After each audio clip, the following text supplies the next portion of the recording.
pagi bersama Payungi University. Kita seperti biasa habis jalan sehat tadi, sepedahan, terus ketemu lagi Pak Lukman dan kita jalan lah sama beliau, cerita banyak tentang pengalaman masa muda lah. Tapi kita ingin membahas sesuatu yang kaitannya dengan literasi lagi. Ini tentang buku, Bang. Jadi pengalaman orang dengan dia hari ini belanja online ya, buku gitu. Dan memang sepertinya toko buku itu juga mengalami senjakala sebagaimana koran-koran cetak yang hari ini banyak yang tumbang. Republika tumbang, terus mungkin sepertinya nanti Kompas juga akan tumbang loh, akan semuanya online gitu. Nah itu sudah dimulai dengan banyaknya toko buku online. Selain nanti media cetak juga pada tumbang, toko buku online gitu. Jadi kita seperti bisa memprediksi masa depan bahwa bacaan online itu akan lebih banyak daripada bacaan fisik. Tapi bagi kita yang menikmati buku dengan baunya, ya kan, dengan debunya, khas lah. Buku-buku tua itu juga khas baunya, itu kan ya itu yang sebenarnya malah asik ya. Itu yang sulit untuk digantikan. Di sisi lain juga kita bisa membahas tentang bagaimana penerbitan indie itu masih bertahan. Karena sebenarnya garda terdepan literasi itu bukan hanya Gramedia, kemudian percetakan besar, bahkan Elkis sejak lama udah ngejual mesinnya itu. Elkis tuh udah lama, bahkan sekarang udah jarang produksi buku. Sekarang pindah ke penerbit Gading itu malahan. Nah, Bang, gimana Bang pengalaman Bang Rahmat sekarang memilih untuk belanja buku online itu? Ya, belanja buku online itu kan sebenarnya asik itu. Kalau saya punya pengalaman belanja buku fisik dulu lah ya. Saya cerita soal ingatan di masa lalu karena senang berlama-lama di toko buku. Di satu buku, tapi bisa banyak baca buku di toko ya. Jadi menghabiskan waktu itu dengan baca buku di toko. Nah kadang-kadang keasikan itu tidak didapatkan sekarang. Mungkin layanan-layanan toko juga menjadi tidak nyaman kan, jadi tidak nyaman. Atau karena memang faktor-faktor lain lah ya. Pokoknya di Gramedia sekarang buku yang dibuka itu sedikit ya. Kemudian di toko-toko buku di sini juga saya lihat sempit. Itu kan kadang kita bawa keluar lapang gitu ya. Jadi kita beli satu. Nah, itu nyaman. Hari ini di tengah persaingan dengan toko buku online, semestinya toko-toko buku yang menyajikan tempat yang lebih nyaman, mestinya ya. Karena ada keasikan-keasikan interaksi yang memang kita bisa didapat di toko buku online. Tapi paling tidak toko buku online ini kita bisa berselancar kemana saja.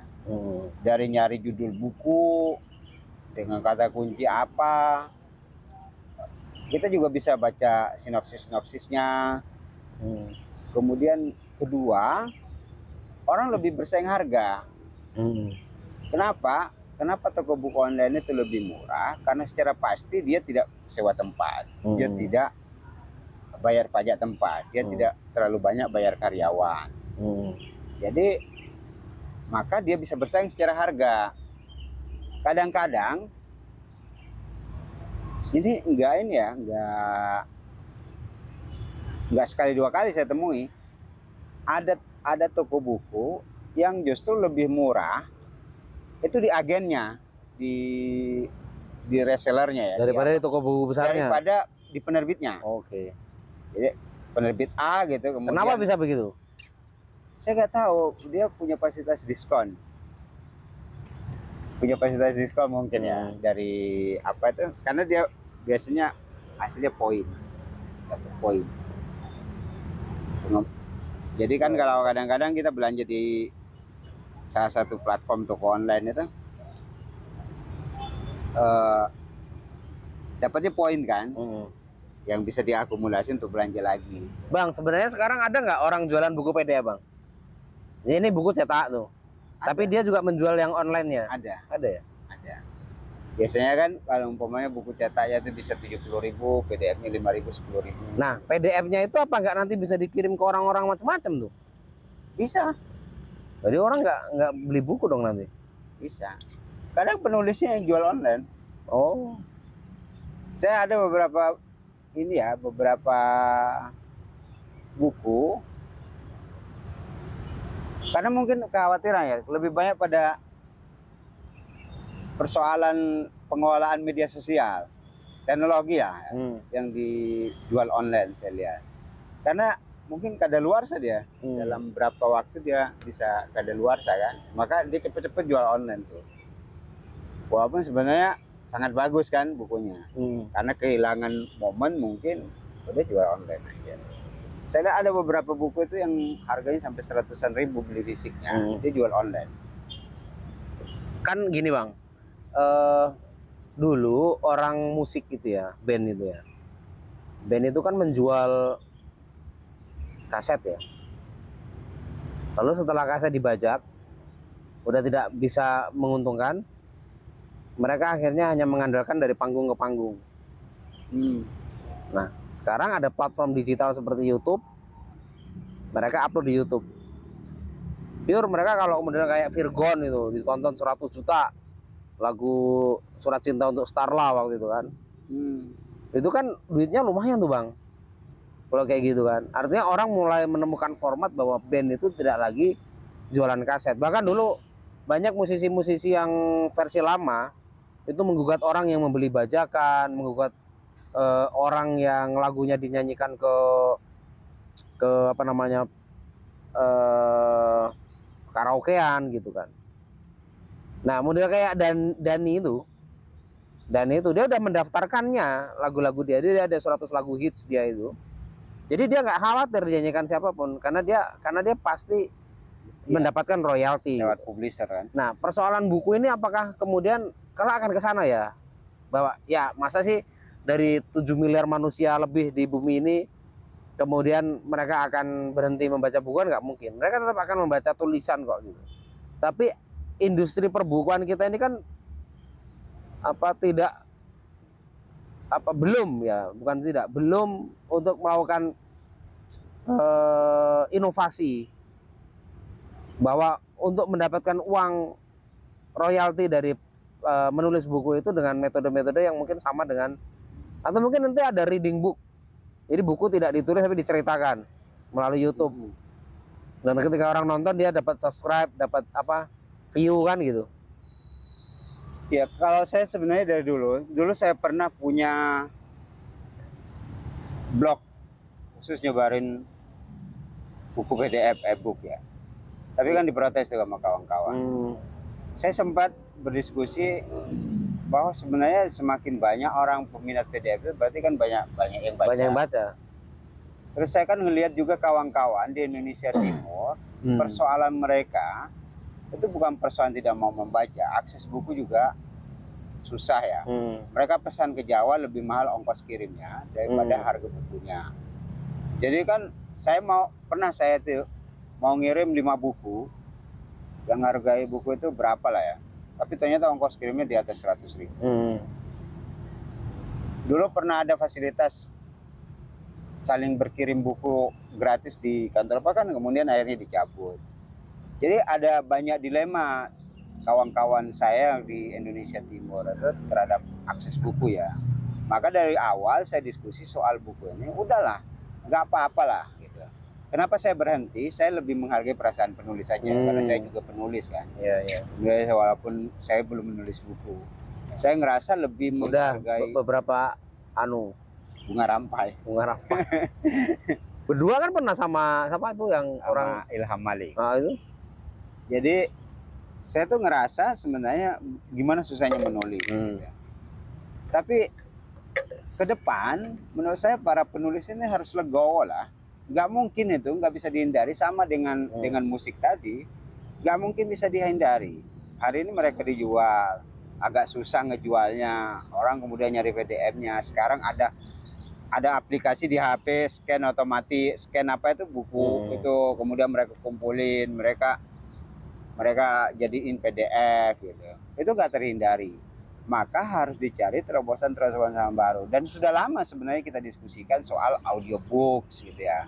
Buku dibaca, kemudian audionya di-share. Resensi buku juga kita udah gagas soal resensi visual, resensi audio visual kan. Berarti kita bikin audiobook tuh memungkinkan juga ya di Metro ini ya. Makanya kan kemarin cuman kan yang jadi kendala karena kita baca nyaring ya. Capek kan pasti. Kita harus beberapa orang. Oh, keroyokan ya. Keroyokan. Itu yang paling. Tapi itu pun harus diseleksi ya, suaranya bagus nggak? Nyempreng kan orang malah dengerin tuh. Sebenarnya bukan malah suara yang bagus. Kayak saya nih kan terlalu cepat ngomong. Itu juga berpengaruh. Jadi dia harus intonasi. Gitu.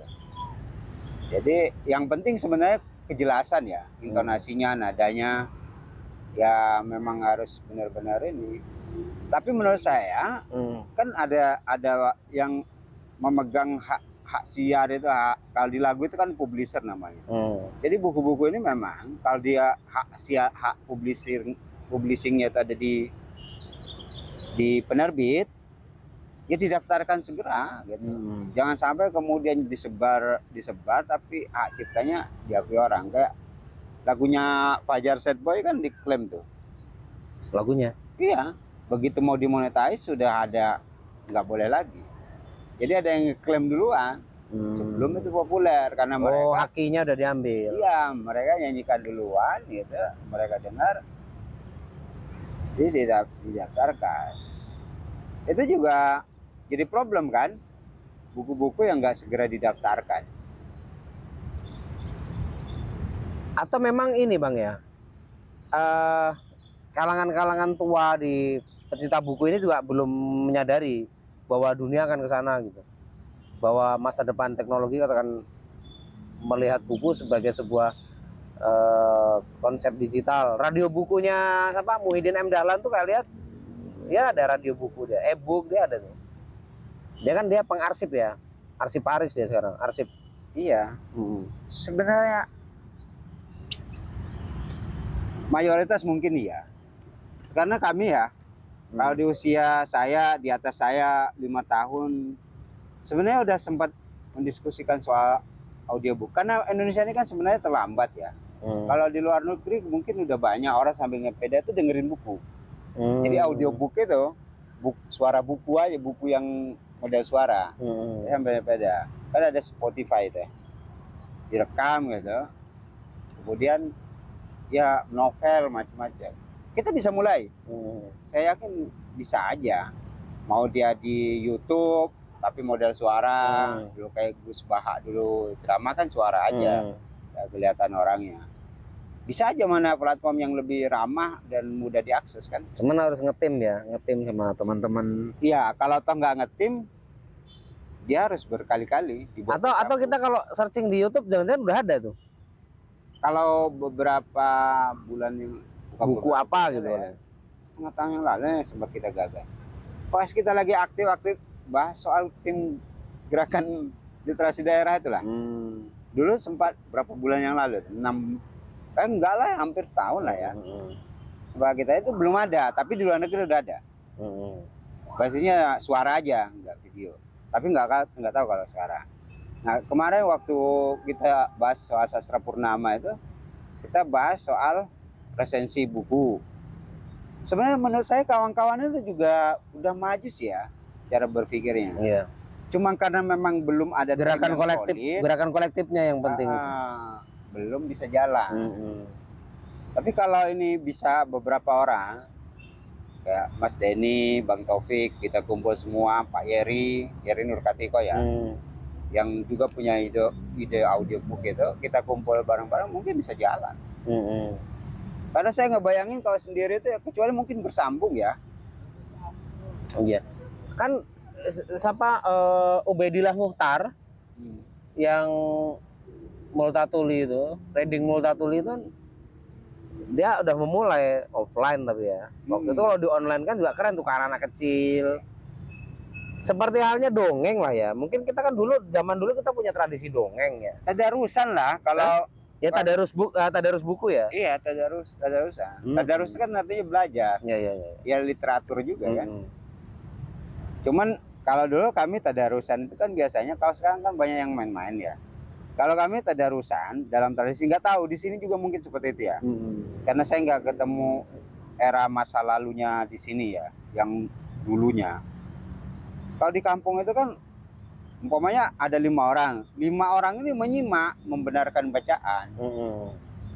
Oke. Nah, mungkin juga di buku kan bisa dipraktekkan kayak gitu. Bisa kayak gitu ya.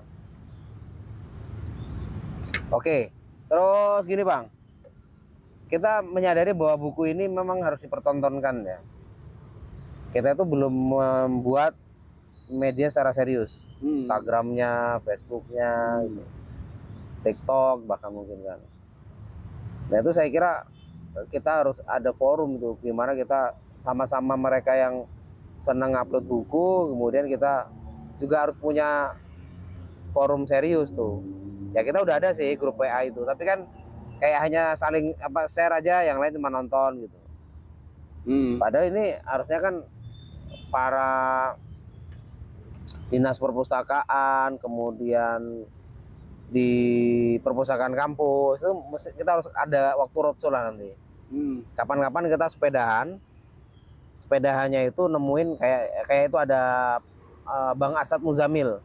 Oh iya. Yang dulu pernah di KPU juga tuh. Itu sekarang kan jadi ini kepala perpustakaan Bait Al-Hikmahnya Yayan. Senior saya juga. Ya itu bagus juga itu lokasinya, tempatnya, kita bisa ngonten di sana nanti. Iya siap. Jadi menurut saya hari ini yang bisa digarap segera ya. Pertama kita buat audiobook, kedua resensi buku audiovisual di YouTube. Jadi modelnya kayak resensi, bukan diskusi buku. Ada di YouTube udah banyak itu resensi buku ya. Bukan review ya. Dia ngeresensi kurangnya buku ini apa-apa gitu. Iya. Kayak resensi di media. Tapi diceritakan melalui lisan. Tapi melalui lisan satu orang. Terus dikasih honor. Kan belum ada. Enggak, kalau di YouTube kan ada yang kalau view-nya banyak yang ngasih honor YouTube lah. Enggak. Oh ya dari dinas yang ya. Presensinya dikasih honor. Oh ya dari dinas ya. Presensinya, penerbitnya juga mungkin ikut penulis ngasih hadiah apa-apa. Nah, kalau soal audiobook ini yang harus dipikirin penulis, karena saya pikir digitalisasi ini tidak mungkin juga bisa dihindari, pembajakan macam-macam. Nah, sebelum ada audiobook ini kan mereka harus pikirin terobosannya, bagaimana hak cipta ini tidak direbut orang, tapi pembaca buku ini juga ada sharing bagi hasil lah. Iya, sharing keuntungan. Oke, terakhir Bang. Selama ini Abang kan melihat buku itu ya yang paling enak kayaknya ya secara fisik ya. Ya, mungkin karena usia ya. Abang pernah nggak nyelesain buku online dan kemudian itu apa yang membedakan menyelesaikan buku fisik, nyelesain buku secara online, pernah nggak? Saya nggak pernah online. Oh, nggak pernah ya? Saya nggak pernah. Saya paling ya kalau ada penasaran di buku online, gitu udah baca, gitu udah pokoknya seperempat atau setengah lah, paling banyak tuh setengah lah. Saya pasti beli buku fisiknya. Nggak kuat. Berarti jawaban ini juga mengokohkan bahwa rumah pintar, rumah baca, perpustakaan itu penting. Kampung buku secara fisik itu penting. Kalau kita online juga belum memperjuangkan, gini, yang offline saja belum tuntas mengerjakan, mau ke online juga kayaknya kepayahan. Iya. Kan orang yang bisa mencintai buku adalah orang yang menemukan offline dulu.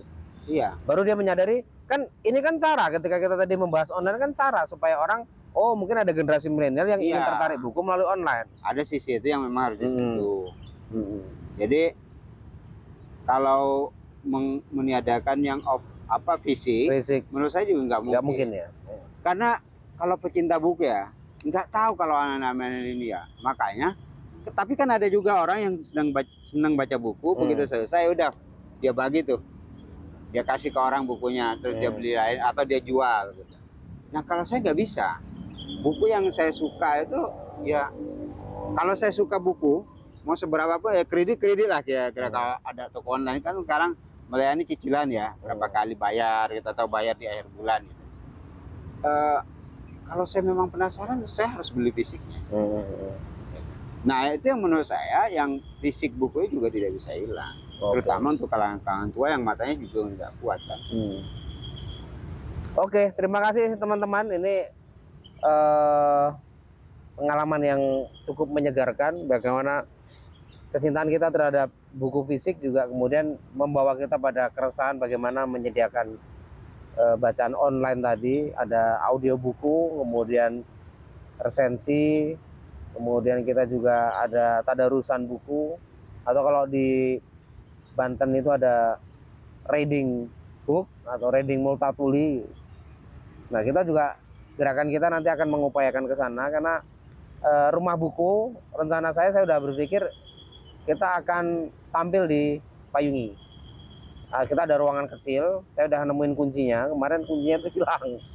Nah kalau itu aman Bang, kita ada di pojokan, bukan di tempat Barjo, tapi di ruangan. Nanti kita bikin mural rumah buku itu di ruangan kecil. Jadi kalau ke Payungi, insya Allah nanti bentar lagi akan ada rumah buku, dan itu bisa dikunci dan aman. Yang mau baca pasti niat baca, nggak mungkin dia nggak boleh pinjam, tapi dia bisa baca di tempat. Terima kasih, salam Payungi.